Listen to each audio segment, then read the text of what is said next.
We're about 20 degrees colder than we were this same time yesterday as temperatures are plummeting, the winds are picking up, and colder air headed in for the weekend. We'll talk about it in a couple of minutes.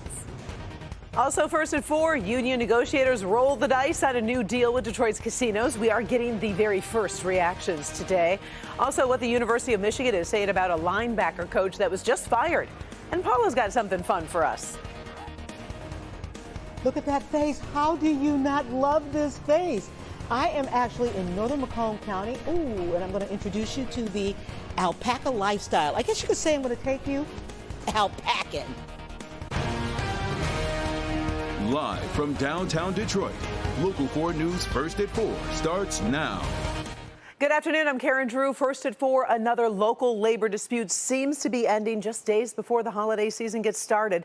But are all the striking casino workers on board?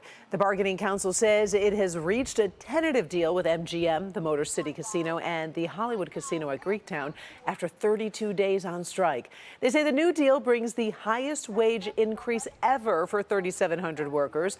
Negotiators say employees will get a $3 an hour raise off the top. And we were outside the MGM as word of the deal spread, and we got some mixed reactions, which could make ratification tricky.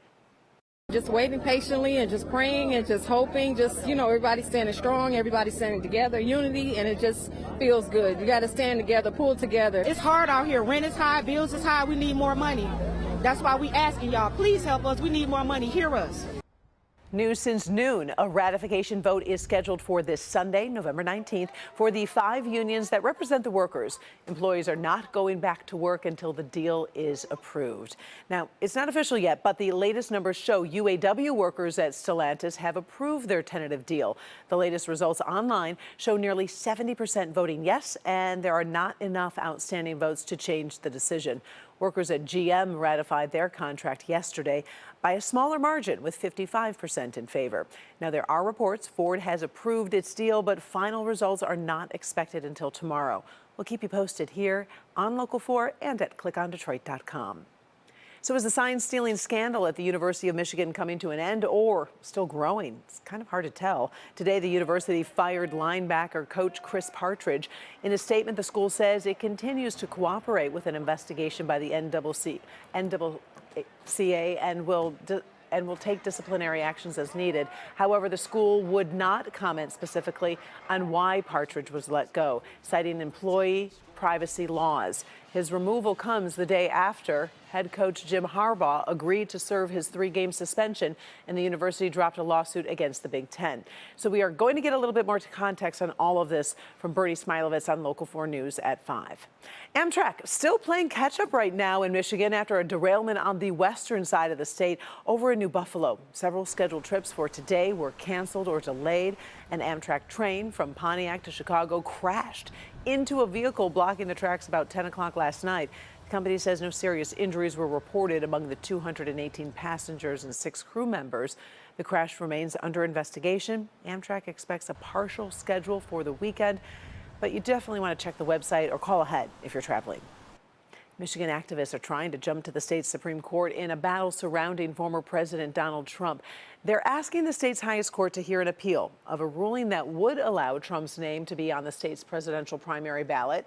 The plaintiffs are trying to skip the Court of Appeals, arguing any decision there will be appealed and time's running out. They argue Trump should be ineligible because of his actions on January 6th. The filing is asking for a ruling by December 1st. Similar cases are being fought in other states, and this all could end up at the United States Supreme Court. Oakland County targeting gun safety today with thousands of dollars for gun buyback events. The Board of Commissioners voted to spend $10,000 from its Safer Communities Fund. The countywide event will be held at St. David's Episcopal Church. That's over on 12 Mile Road in Southfield. People will get Meijer or Target gift cards worth $50 to $200 for different types of guns. The buyback is scheduled for Saturday, December 9th from 9 in the morning to 1 in the afternoon or until those gift cards run out. Holiday decorations popping up around Metro Detroit. Take a look at the festive ribbons on light poles over in Brighton. Good afternoon to those folks in that community. Also starting to feel a little winter-like. Those temperatures dropped today. Let's check in with Kim Adams for the first forecast. I had to go shoot a story this afternoon. I was not prepared, Kim. I know you said it was cold, but it's really cold. I was going to say, what do you mean you're not prepared? I know, you How told me. many times I did I guess I tell should you? say I wasn't listening. How about that? You were I just had in, a really cute jacket I wanted to wear. That you was were the in deal. denial. That's what it was. What it is. We've got mostly cloudy skies right now, and temperatures have started to drop by quite a bit. 44 in Detroit right now, 41 in Howell, 42 in Pontiac. It's pretty much in the low to mid 40s everywhere you go. Compared to this exact same time yesterday, it is now 20 degrees colder in Pontiac, also in Monroe, 21 degrees colder in Howell and in Ann Arbor. So definitely a dramatic change just within the last 24 hours. And the winds have picked up, so that's adding to it. We'll talk about wind chills coming up in the forecast, but our peak wind gust right now out at Metro Airport near 30 miles per hour. We'll take a look at that weekend forecast and a Thanksgiving preview coming up. All right, thank you, Kim. Concerns right now about civilians in Gaza, they're skyrocketing. The United Nations says it has been forced to stop deliveries of food and other necessities to the territory, and Israel is warning about new strikes to come. Kimberly Gill tracking the very latest developments this afternoon from our Local 4 newsroom. Kim? Hi, Karen. Good afternoon. We told you internet and phone services collapsed yesterday. The UN says that makes relief efforts impossible to carry out. So now the agency is worried about widespread starvation. Meanwhile, Israel continues its search for Hamas militants and is trying to rescue more than 240 hostages taken captive back on October 7th. Israel says the campaign is necessary because Hamas embeds among civilians in hospitals. Close to 12,000 Palestinians have been killed since Israel launched the war after the October 7th attack. Now it's warning residents in southern Gaza to evacuate ahead of planned new strikes. Leaflets were dropped telling them anyone who's even near any terrorists is putting their own life in danger. UNICEF worries civilians are living in dire conditions. People don't have enough access to water. We're worried very much about children having enough food and nutrition. We're worried about basic things like medical supplies and diapers, all the things that anyone needs for their children. We're just having trouble getting enough into the area and having the key thing for us, which is humanitarian access so that we can move around and get the supplies needed to the population that's there. And that makes it so challenging for us to do our work. Israel has announced it will allow 2 tanker trucks of fuel into Gaza each day, but that amount is half of what the UN says it needs to conduct life-saving operations. So far, it's not clear if Israel will allow enough fuel into Gaza to end the communications blackout, but we'll have any new updates when you join us for Local 4 News at 5. Karen, back to you. All right, thank you, Kim. One potential crisis has officially been averted, but the clock is already ticking toward the next deadline. President Joe Biden signed a stopgap funding bill late last night to avoid a government shutdown this weekend.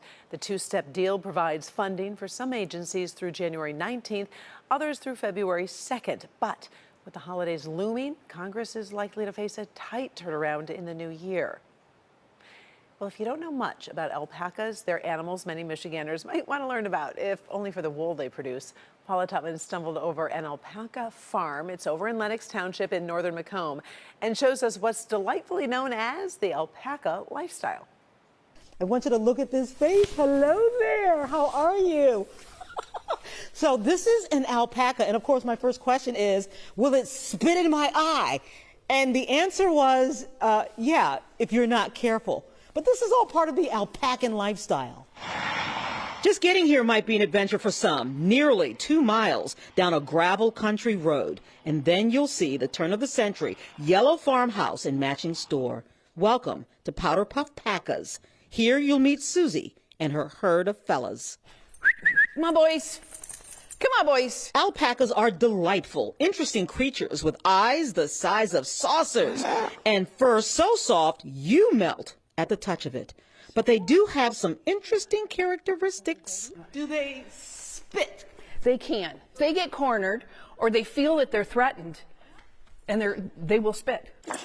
Susie lives what she calls the alpaca lifestyle. They're like my kids. They have so much personality, and they're funny, and they're beautiful to look at. She dotes on her boys. Good job, big guy. Shears their wool, and inside her store, The yarn that I sell is all off of my animals, and each skein is identified with a little card with a picture of who donated that yarn. But also you'll find alpaca goodies galore. This is a pashmina. This is just a nice open cardigan, comes down to your knees with the beautiful fringe on it. We have beautiful fur hats. These are all made of alpaca. And this is why this is great for anyone who lives in cold, damp climates. Alpaca is a natural fiber that wicks moisture. Hot feet, no sweat.